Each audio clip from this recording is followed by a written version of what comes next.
Welcome to Creepy Mysteries. Tonight I have a chilling story that will send shivers down your spine while helping you drift into sleep. Before we begin, I'd love to know, where are you watching from? Let me know in the comments. If you enjoy horror stories and relaxing narration, don't forget to subscribe and join our growing community. Your support means the world to me as a new creator, and I truly appreciate each and every one of you. Now dim the lights, get comfortable, and let's begin.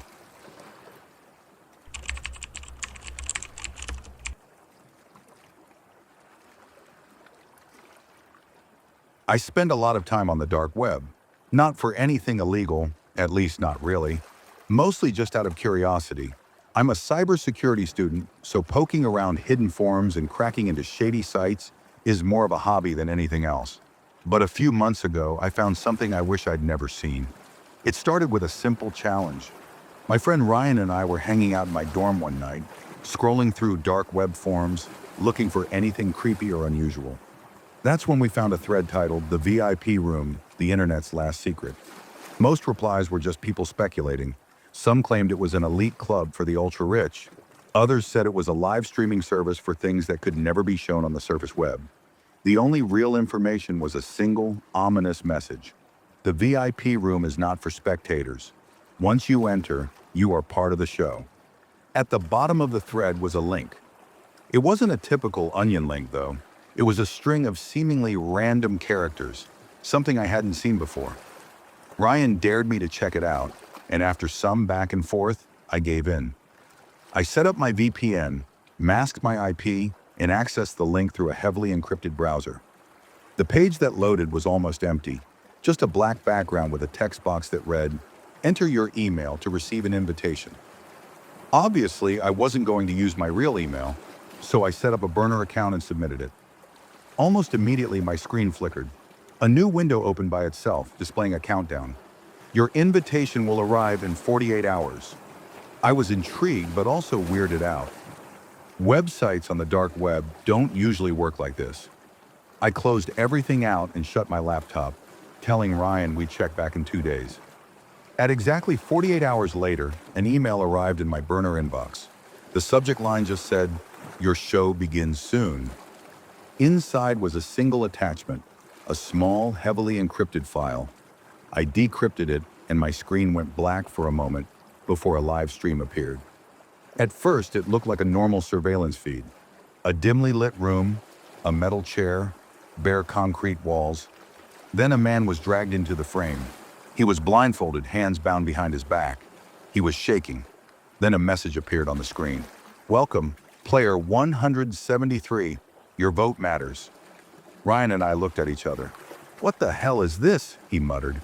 Suddenly, a new box popped up, giving us 3 options: cut, burn, or break. A timer at the top of the screen started counting down from 30 seconds. "This is fake, right?" Ryan whispered. I wasn't sure. I didn't want to click anything, but as the timer reached 10 seconds, the screen flickered. "You must vote to continue." Panic set in. I clicked out of the window, shut down my browser, and even restarted my computer. When I opened my email again, the message was gone, like it had never been there.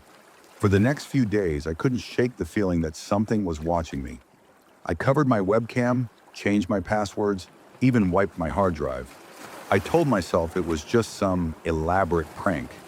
Then a week later, I got a new email. This one had no subject line, just a single image attached. It was a photo of my dorm room, taken from inside. And at the bottom, one sentence: "The show must go on." I didn't sleep that night. I couldn't. I checked every inch of my dorm, under my bed, inside my closet, even in the vents. Nothing. But that picture, whoever took it had been inside my room, and I had no idea when. Ryan thought I was overreacting. "Dude, it's probably just some troll. You messed around with their site, and now they're trying to scare you." He even suggested that maybe my laptop had been hacked, that they were using my own webcam to take the picture. That made sense. It was the only explanation that didn't make me feel completely helpless. So I did the only thing I could. I wiped my entire system, reformatted my drives, changed every password, even bought a new webcam cover just to be safe. For a while, things were quiet. No emails, no strange messages. I almost convinced myself that Ryan was right. Almost. Then about 2 weeks later, I got another email. The show resumes tonight. 1 a.m. Be ready. No attachments this time. No images. Just that message. I told Ryan, and this time, he actually looked nervous. Just don't open it, man. Ignore it. That's exactly what I planned to do. But when 1 a.m. rolled around, my laptop turned on by itself. I stared at the screen, my heart pounding. A window opened automatically. The VIP room was back. This time there was no voting screen, no timer, just a single live feed. It took me a second to understand what I was looking at. The room was the same, concrete walls, metal chair. But the person sitting in it was different. It was Ryan.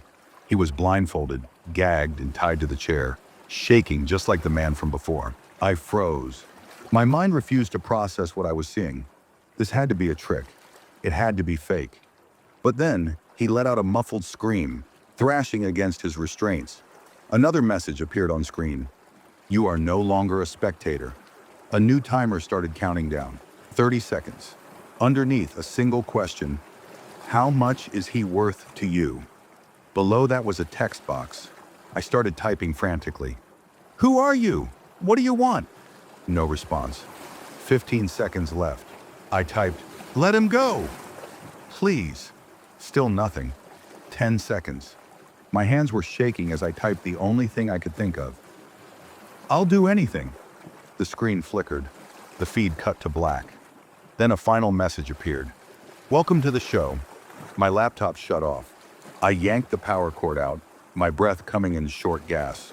I grabbed my phone to call Ryan, but the call went straight to voicemail. I didn't sleep that night. I just sat there staring at my door, waiting for something to happen. The next morning, Ryan was back, sitting in class like nothing had happened, like he hadn't been strapped to a chair in some dark room hours ago.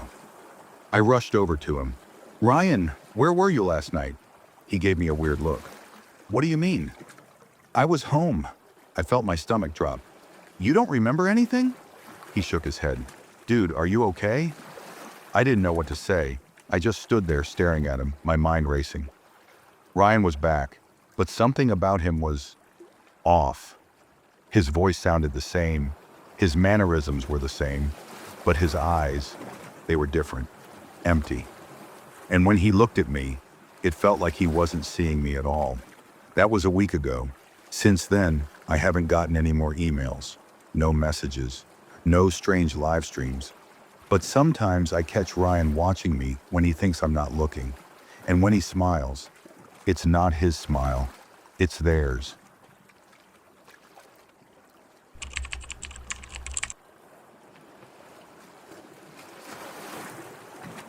I've always been interested in the dark web, but only as an observer.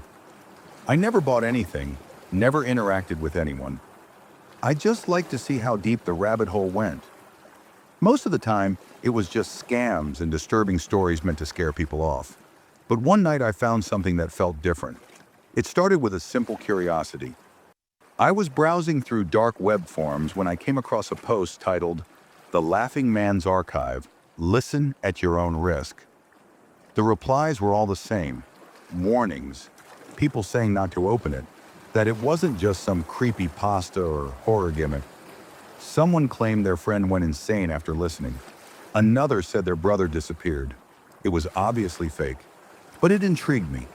There was a link at the bottom of the post. It led to a bare-bones site with a single download button. No description, no explanation. Just a file labeled lmarecordings.zip. I shouldn't have done it, but I downloaded it. Inside the folder were dozens of audio files. Each one was named after a person, first and last name, followed by a date. Some were decades old, others were recent. I clicked on the most recent one. The recording started with static. Then a deep, trembling voice spoke. It was a man, clearly terrified. My name is Daniel Carter. I don't know who's going to hear this, but if you're listening, he already knows about you. The man sounded like he was crying. His breathing was heavy, panicked. He's not human. He knows things about you, your thoughts, your fears. He laughs because he likes it, because he knows you can't stop him. Suddenly, a second sound emerged in the background. A soft, wheezing laugh. It didn't sound human. It was strained, unnatural, like someone struggling to breathe. It got louder and louder until the man in the recording screamed. The file cut off. I sat there frozen. The sound of that laughter stuck in my head, looping over and over. I played another file. This one was from years ago. He won't stop laughing. I can hear him at night. Sometimes I hear my own voice in his mouth. He's getting closer. Then the same laugh. That awful, suffocating laugh. I felt sick. I don't know why, but I suddenly had the overwhelming urge to check my surroundings, like someone was watching me. I shut my laptop and tried to sleep, but I kept hearing that sound in my head. The next morning, I woke up to a notification on my computer. A new file had been added to the folder, but this one didn't have a random name. It had mine. Ethan Wells 02-425 in MP3. I stared at the file, my blood running cold. I hadn't recorded anything. I hadn't even used my computer since last night. My hands were shaking as I clicked on it. At first it was just static. Then I heard something that made my stomach drop. It was my voice. I don't know what's happening. I think something's following me. I keep hearing it at night. That laugh. My breath caught in my throat. I had never said those words, not out loud. Then beneath my voice, I heard it. The same ragged, wheezing laughter. But this time, it was closer. I slammed my laptop shut. My heart was racing so fast it hurt. There was no way. That recording, it wasn't possible. I had never said those words. I had never recorded anything. But it was my voice. I sat there frozen, trying to process it. My room felt too quiet, too still, like the air itself was holding its breath. Then I realized something even worse. The recording had a date, today's date. I didn't touch my laptop for the rest of the day. Every time I looked at it, I felt like something was staring back. But as the sun went down, paranoia started creeping in. What if there was a logical explanation? A virus, maybe? A prank? I just needed to check. So around midnight, I forced myself to open my laptop. The folder was still there. The file with my name was still there. And there was a new one. Ethan Wells 02-05-25.mp3, tomorrow's date. I hesitated, my fingers hovering over the touchpad, but I had to know. I clicked it. Static. Then, my voice again. But this time I sounded different. Hoarse, exhausted. I think I made a mistake. I shouldn't have listened. He knows my name. He knows where I live. I can hear him at night. It's getting louder. Then something else. A new noise in the background. Not just laughter, something else. Footsteps, slow, deliberate, getting closer. I yanked my headphones off and spun around, hard hammering. My room was empty, but I swear, for just a second, I felt something standing right behind me. I didn't sleep. Every creak of the walls, every whisper of wind outside sent my nerves into overdrive. I knew it was irrational, but it felt like something was waiting, watching. The next day, I tried to brush it off as paranoia. Maybe someone was messing with me. Maybe the files were fake, AI generated or something. But part of me wasn't convinced. And then it got worse. That night, I heard it. Not through my laptop, not through headphones. Inside my room, a low, wheezing chuckle. I bolted upright, my body frozen in place. The sound was faint, just barely audible, like someone laughing through clenched teeth. It was coming from the corner of my room, where the light didn't reach. I grabbed my phone and turned on the flashlight. Nothing. Just my desk, my chair, my closet. But the second I turned the light off, laughing sound was closer this time. I didn't sleep that night either. The next morning I had one goal, get rid of the files. Maybe that would stop this. I opened my laptop, went to the folder, and deleted everything. I even emptied the recycling bin. 5 minutes later, the folder reappeared, and inside it, a new file. Ethan Wells 02-06-25.mp3. I didn't want to listen. I knew I shouldn't. But my hand moved on its own, clicking the file. It started the same as the others. Static, then my voice. I tried deleting them. It didn't work. He's still here. I think A loud bang cut off my voice, like a door slamming open. Then the sound of my own breath, ragged, terrified. Oh God, he's inside. Then the laughter, loud, broken, like something struggling to breathe. Then, silence. The file ended. I sat there, gripping the sides of my chair so hard my knuckles turned white. That recording, it wasn't just my voice describing what was happening. It was predicting what was going to happen. I ran, grabbed my keys and just left. I didn't care where I went, I just knew I couldn't be there. I checked into a cheap motel and stayed up all night, jumping at every sound. The next day I went back half expecting my apartment to be trashed. But nothing was out of place, except for one thing. My laptop was open, the screen on, and the folder was still there, with one last file. Ethan Wells, final.mp3. I stared at it for a long time. I didn't want to listen. I knew whatever was in that file, I wouldn't come back from it. So I didn't. I took my laptop, smashed it to pieces with a hammer, and threw the parts in different dumpsters around the city. I wiped my phone, changed all my passwords, even moved to a new apartment. For weeks, nothing happened. No weird files, no laughter. I started sleeping again. I told myself it was over. But a few nights ago, I was walking home late when I passed a small alley. And from the darkness, I heard it, a low, wheezing chuckle. And then, my own voice whispering from the shadows. You can't delete him. And that wraps up today's story. I really hope it resonated with you or gave you something to think about. Stories like these are what keep me passionate about creating, and your support makes it all worthwhile. If you've got any thoughts, opinions, or even your own experiences to share, don't hold back. Drop them in the comments. I'd love to start a conversation and hear from you. And if you enjoyed this video and want to see more content like this, make sure you stick around. I've got plenty more coming that I think you'll love. Thanks so much for watching, for being here, and for supporting this journey.